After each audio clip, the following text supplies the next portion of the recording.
New ইয়র্কের সাম্প্রতিক ঘটনাটি অনেক প্রশ্ন ছুড়ে দিয়েছে বাংলাদেশের রাজনীতির প্রতি আগ্রহী মানুষদের মনে। বিএনপি তো দেশের অন্যতম বড় রাজনৈতিক দল, বিশাল সংগঠন, অসংখ্য নেতাকর্মী, যুক্তরাষ্ট্রেও সক্রিয় থাকার কথা। কিন্তু আওয়ামী লীগের কিছু লোক যখন মির্জা ফখরুল ইসলাম আলমগীরকে আটকালো, তখন আশেপাশে বিএনপির ছায়াও দেখা গেল না। রাকিব নাসিরের ছাত্রদল ছিল না, রবিউল ইসলামের নয়নের যুবদলও সামনে এগিয়ে আসেনি। সবাই নীরব দর্শক হয়ে রইল।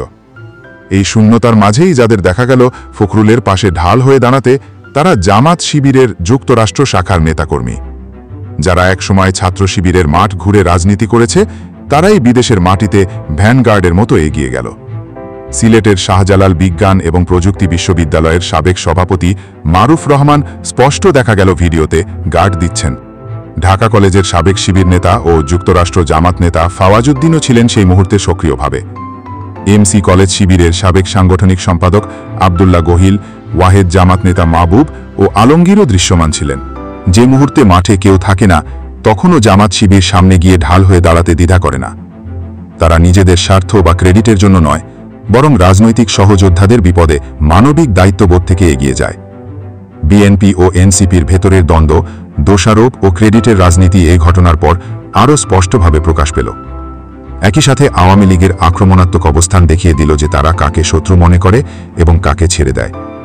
ডক্টর ইউনূস ও বিভিন্ন আন্তর্জাতিক সংযোগ এনে সমালোচকরা বলছেন, বিদেশের মাটিতেও দলগুলো নিজেদের স্বার্থ নিয়ে ব্যস্ত। এই ঘটনাটি শেখালো, বাংলাদেশি রাজনীতির মাঠ শুধু ঢাকার রাজপথ নয়, বরং নিউ ইয়র্কের বিমানবন্দরেও বিস্তৃত। আরও শেখালো, যে দলকে অনেকেই অপছন্দ করে, সেই জামাত শিবিরও কখনো কখনো প্রতিপক্ষ দলের পাশে দাঁড়িয়ে ইতিহাস লেখে। বিএনপির উচিত ছিল প্রকাশ্যে ধন্যবাদ জানানো, যাতে ভবিষ্যতে ও ঐক্যবদ্ধতা বাড়ে, বিভাজন নয়। কিন্তু তার বদলে সন্দেহ ও অবজ্ঞা দেখিয়ে তারা নিজেদের কারণ সংকটে সহযোগিতা, যে কোনো দলের শক্তি বাড়ায়, আর ক্রেডিট নিয়ে ঝগড়া কেবল দুর্বলতা প্রকাশ করে। নিউ ইয়র্কের এই দৃশ্য হয়তো ছোট ঘটনা মনে হতে পারে, কিন্তু এর প্রভাব বড় রাজনৈতিক বার্তা বহন করছে। প্রশ্ন থেকেই যায়, বাংলাদেশি রাজনীতি কি কখনো এই সংকীর্ণতা ছেড়ে কৃতজ্ঞতা ও ঐক্য শিখবে?